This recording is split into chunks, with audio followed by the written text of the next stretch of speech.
আসসালামু আলাইকুম রহমতুল্লাহি ওয়া বারাকাতুহু। আশা করি প্রিয় ভাই ও বোনেরা আপনারা সবাই ভালো আছেন। আপনাদের দোয়ায় আমরাও ভালো আছি।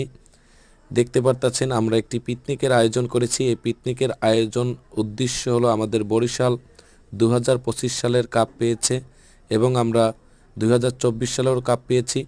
আমরা দুইবার উইনার হয়েছি। বরিশাল দল দুইবার জিতেছে 2024 2025। এই উপলক্ষে আমরা পিকনিকের আয়োজন করেছি। আমাদের বড় ভাইরা, আমাদের ছোট ভাইরা, আমরা সকলে মিলেমিশে এই পিকনিকের আয়োজন করা। এখানে সুমন ভাই আছে, ফরাদ ভাই আছে, লিমন ভাই আছে, আমাদের ইমরান ভাই আছে, বেশ কয়েক ভাই বেরাদাররা আছে, বড় ভাই বেরাদাররা, সকলের নাম বলতে পারতেছি না। তাই আমরা সবাই মিলেমিশে এই পিকনিকের আয়োজন করেছি এবং আপনারা সবাই আমাদের বরিশাল দলের জন্য দোয়া করবেন। আমরা যেন আবারও 2026 সালের কাপ আমরা বরিশালে আনতে পারি। এখানে আমাদের মিলন ভাই আছে, বড় ভাই, আমাদের কালাম ফরাজি ভাই আছে এবং অন্য বড় ভাই বেরাদাররা আছে। তারা খাবার দাবার চলতে আছে, তাদের মাঝে খাবার দাবার চলতে আছে। এখানে নুরু ভাই আছে, দেখতে পারতেছেন, আর এক ছোটো ভাই টাটা দিল আপনাদের মাঝে।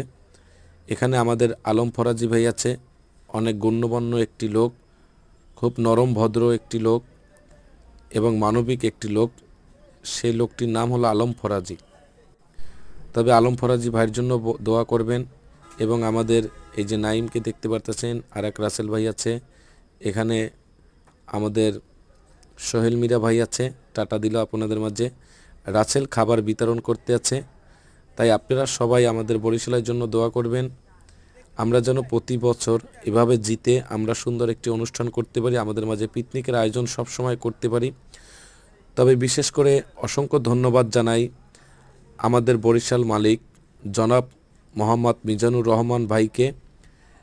সে আবারও আমাদের বরিশালকে আনন্দে মেতে উল্লাস করার একটি সুযোগ করে দিয়েছে। কেননা আপনারা সবাই অবগত আছেন, বেশ কয়েক বছর আমাদের মাঝে বরিশাল দলটি ছিল না। তাই আমরা অসহায়ের মতন পড়েছিলাম, আমরা কোনো আনন্দ উল্লাস করতে পারিনি। সেই আনন্দ উল্লাস করার একটি ব্যবস্থা করে দিয়েছে জনাব মোহাম্মদ মিজানুর রহমান ভাই। তাই তাকে অসংখ্য ধন্যবাদ জানাই। মিজানুর রহমান ভাই 2026 সালে আবারও একটি চমক দেখাবে, ইনশাল্লাহ আমরা সে আশাবাদ রাখতে পারি। এবং আমাদের বড় ভাইরা খাওয়া দাওয়া করতে আছে। আমি আপনাদের কাছে আবারও দোয়া চাচ্ছি যেন আমরা 2026 সালের কাপ আমরা আবারও ঘরে আনতে পারি। এই যে আমাদের ভাই বেরাদারকে দেখতে পারতেছেন, আমাদের বেশ কয়েক ভাই বেরাদাররা তারা খাবার বিতরণ সহযোগিতা করতে আছে, খাবারের বিতরণ চলতে আছে।